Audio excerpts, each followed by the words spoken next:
Assalamualaikum warahmatullahi wabarakatuh. Let us introduce ourselves first. My name is Fadli Arisandi. I'm a student from Management and Science University. And here, And my name is Muhammad Farah Mutagin, and I'm in Management Science University too. so in this video, we're gonna talk about the heritage of Silat martial arts. This video was made for educational purpose to fulfill our project, which is in history of multimedia course. Enjoy. Okay, my name is Muhammad Fizal bin Muhammad Hassan. Saya sebagai penyedia di sini, penyedia untuk kelas latihan silat cekak Shah Alam, dan di peringkat pusat, di peringkat kebangsaannya saya adalah ahli jawatankuasa pusat sebagai pengurusi Jabatan Bina Insan, dan saya juga sebagai salah seorang ahli jawatankuasa dalam lembaga pelajaran dan tata tertib.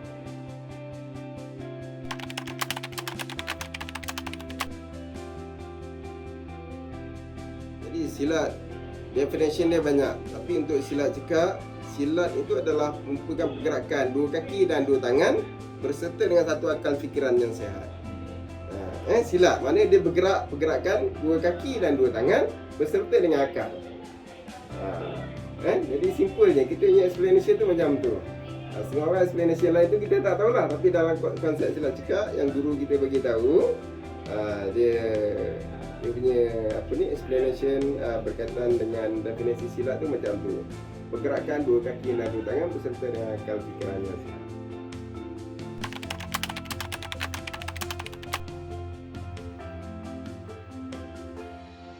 There are at least 4 organizations. The first one is Silat Cekak, Silat Gayong, Silat Lincah, and Silat Gayung Fatani.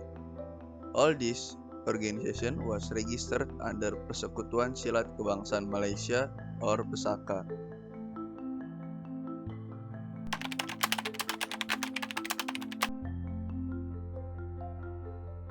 Jadi sebelum tu kamu kena tahu bagaimana pergerakan silat cekak. Secara saya explain sikit latar belakang silat cekak.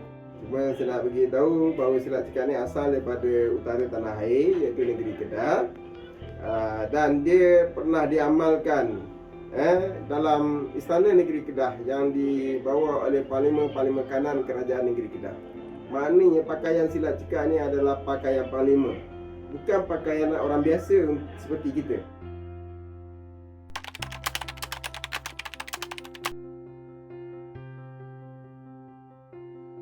Di Selangor dia banyak tempat. Di Shah Alam di sinilah.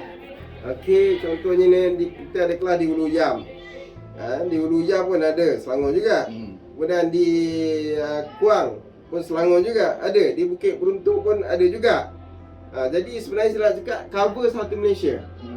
Untuk di universiti, di IPTA dan juga IPTS, Institusi Pendidikan Pengajian Tinggi Awam dan Swasta, kita mostly kita ada di semua IPT. Cuma yang tak ada dekat MSU lah. Sebab saya di Bahangan dulu di MSU ada cekak Hanafi. Kita cekak Malaysia. Jadi kena tahu betul-betul sebab yalah orang suka yang kita, jadi dia akan guna, dia ambil dan sebagainya. Dia akan ambil guna nama cekak tu. Jadi kita jangan keliru lah. Jadi mostly semua, contohnya di UiTM kita ada. Di UiTM semua kampus kita ada. UiTM Lendu, UiTM Pahang, UiTM Kedah, UiTM Perak, UiTM mana lagi? UiTM Kuala Pilah. Jadi semua kita ada di UiTM. Kemudian di UTM, di UKM, di UPM, di USM, dan sebahagiannya kita ada core curriculum berunit lagi. Contohnya di USM Pulau Pinang, kita ada 5 kredit ya, 5 kredit atau 6 kredit, 6 kredit, 6 unit, 6 kredit ini. Maknanya siapa-siapa yang ambil subjek silat cekak, kalau dia fail, dia gagal, dia takkan dapat diploma atau dapat degree. Di UIA kita ada core curriculum, di UiTM pun kita ada core curriculum. Jadi di satu negara semua ada. Cuma di Shah Alam, di sinilah Seksyen 8 ni consider center in Shah Alam lah. Jadi semua siapa-siapa yang nak belajar boleh datang ke sini. Tak ada masalah.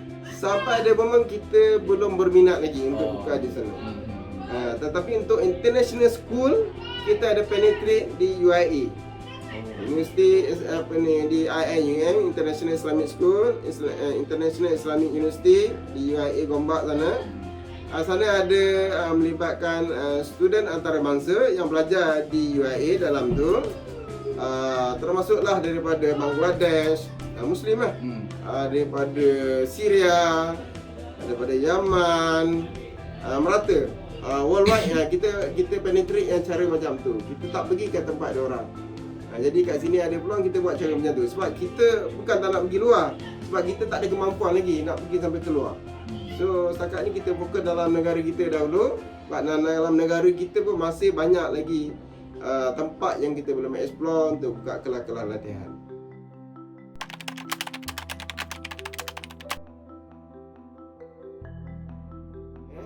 Jadi pada zaman almarhum Ustaz Hanafi bin Ahmad, pada tahun 1965 barulah silat tikar ini dilahirkan semula. Sebelum ni silat tikar dah tenggelam lama.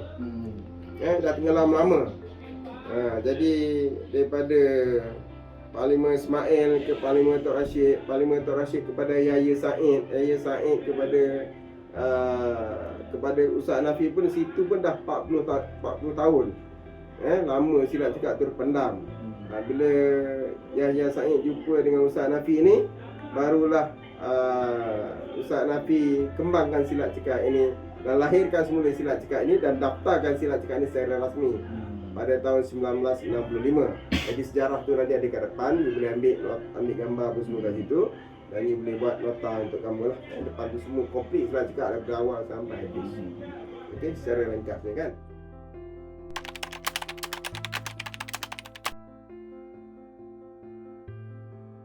Dalam silat cikak ni dalam satu masa hanya ada satu orang guru saja. Kita tak ada banyak guru. Jadi dalam ni satu Malaysia ni, even katalah kita expand silat cikak ni sampai ke negara luar sekalipun tetap satu guru.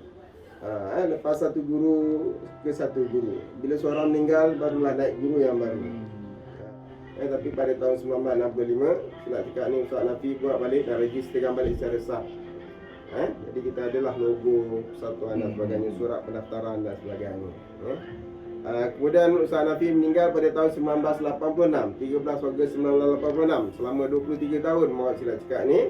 Kemudian apabila beliau meninggal, maka almarhum Tuan Haji Sa'ad Hitam, guru kita yang kedua. Ini guru kita yang pertama, almarhum Yang Mulia Ustaz Hanafi bin Ahmad. Kemudian ini almarhum Tuan Haji Sa'ad Hitam.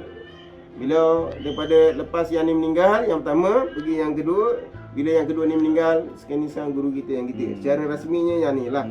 Jadi almarhum Tuan Haji Sa'ad Hitam ni bawa daripada tahun 1986 sehinggalah tahun 2009, selama 21 tahun jadi pemimpin dalam silat cikak. Dan sekarang bila beliau meninggal disambung oleh gurunya kita yang ketiga, Datuk Haji Mahidin, Yang Mulia Datuk Haji Mahidin Mukarrir Shah. Tapi sekarang pun sudah 13 tahun dah, dari 2009 hingga sekarang.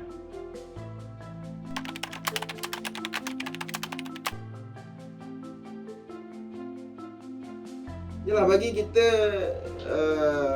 belajar menjaga diri itu adalah kewajipan kita. Betul. Sebab tu dalam Al-Quran bagi tahu wa antu lahum mastata'tum min quwwah. Dan itu menjadi tema kita, ayat itu. Di mana Allah perintah kepada kita untuk menjaga diri kita. Sekuasa-kuasa bagi kamu dengan kekuatan yang kamu ada. Jadi apa yang kita ada? Sebagai negara yang ada undang-undang. Jangan kita buat pistol, buat serapang. Itu bukan negara cowboy. Faham? Negara kita negara yang ada undang-undang. Kita tidak benarkan buat senjata. Betul? Kalau bawa pun menjadi kesalahan. Jadi kita hanya senjata kita apa? 2 kaki dan 2 tangan. Ya, fizikal. Jadi kita belajarlah silat. Sebab silat itu adalah orang Melayu. Maka kita ni orang Melayu. Jadi haruskah kita belajar ilmu bela diri pada luar negara? Bukan kita kata tak boleh, tapi kamu orang Melayu ke? Kan? Jadi kalau orang Melayu, bagi saya belajarlah ilmu dalam negara kita yang diasaskan oleh bangsa kita, supaya kamu kenal kekuatan bangsa kita. Kamu kenal siapa itu tok nenek kita.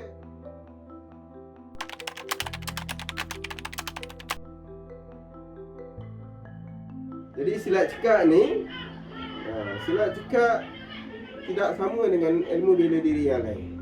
Silat cekak dia berdiri lurus.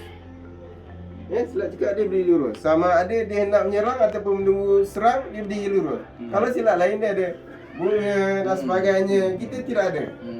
Berbeza dengan ilmu bela diri yang lain. Itu saya nak beritahu. Jadi supaya kamu jelas. Kenapa dia berdiri lurus? Sebab dia nak samakan dengan konsep diri solat. Jadi macam mana kita berdiri solat, macam mana kita menghadap Tuhan, maka kita berdiri lurus macam ni. Sebab ini adalah sifat normal manusia. Tapi kalau berdiri berkuda-kuda dalam silat cekak ni, ini bukan normal kita. Kan? Ini pun kena 15 minit dah lengur. Tapi kalau macam ni, berjam-jam pun tak ada masalah. Sebab tu kita kata berdiri lurus ni satu diri yang kuat. Berbanding dengan berdiri kuda-kuda. Dia bukan satu pendirian yang kuat. Kena ada kuda-kuda kan, nak kuatkan lutut dan sebagainya. Tapi alasan dia center of gravity rendah. Itu dia punya alasan dia, betul. Kita tak nafikan. Tapi kita berdiri lurus, kita yakin sebab berdiri lurus tu adalah berdiri yang baik, yang terbaik. Sebab dia berasal daripada kaedah solat. Kemudian daripada silat cekak tu, daripada berdiri lurus ini, dia ada 4 kaedah. 4 kaedah untuk defense diri dia.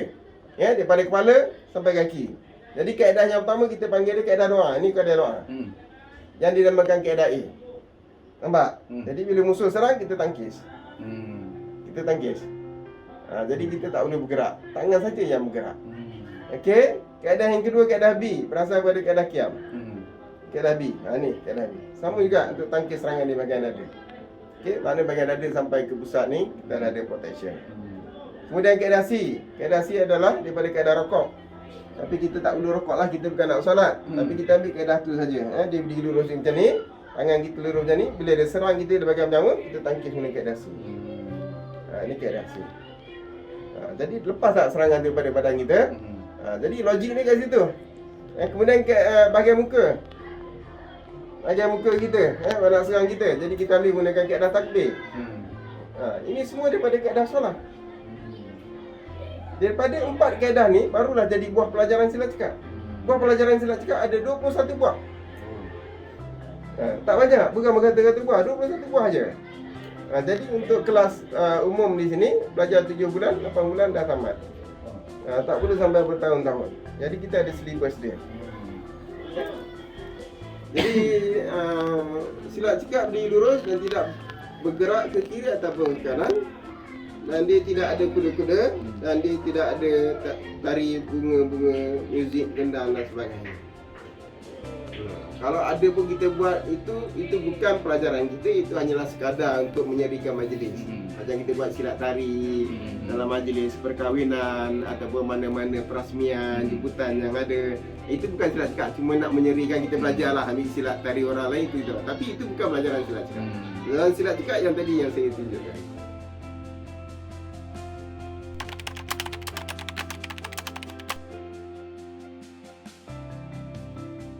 Kita lah kena teruskan. Macam mana kita nak maintain lagi? Sebab itulah kita sentiasa bangunkan silat cekak ini supaya dia tidak mati. Kita selalu kembangkan. Contohnya sekarang dalam keadaan pandemik COVID ni, kita tak mati, silat masih berjalan. Kita buat kelas secara online. Kita buat silat cekak secara online. Kita buat video dan sebagainya. Bagaimana? Jadi semua kita paparkan melalui video. Dan walaupun dalam keadaan tempoh pandemik COVID, kita boleh buat majlis di peringkat kebangsaan satu Malaysia dengan melalui online, melalui Zoom platform. Jadi kita tak mati, kita buat ceramah-ceramah agama, mengisi, memenuhi dalam tempoh COVID 2 tahun yang berlaku kat dalam negara kita. Persatuan Silat Cekak tak mati dan tidak terhenti. Walaupun kelas secara fizikal tidak boleh berjalan, tetapi kita buat secara online. Aktiviti kita tak boleh berjumpa dan tak boleh buat secara bersekemuka, tapi kita boleh buat secara online. Dan lagi besar kita boleh buat sampai ribuan orang boleh masuk dalam platform Zoom platform dan sebagainya. Kalau kita buat, contoh dulu kalau kita buat boleh hadir 400-500 orang, tapi dalam Zoom platform orang akan hadir 1,000 ke 2,000 orang akan hadir. Jadi kita tak nampak itu sebagai satu benda yang tidak baik berlaku kat atas kita. Kalau kita fikir yang negatif, maka negatif lah yang kita dapat. Tapi kita sentiasa memikirkan, guru kita sentiasa memikirkan bagaimana supaya silat cekak ini sentiasa bergerak dan berkembang maju dan bertambah baik dan senantiasa ada idea-idea baru yang kita akan buat. So that's all for our videos. Thank you for watching and goodbye.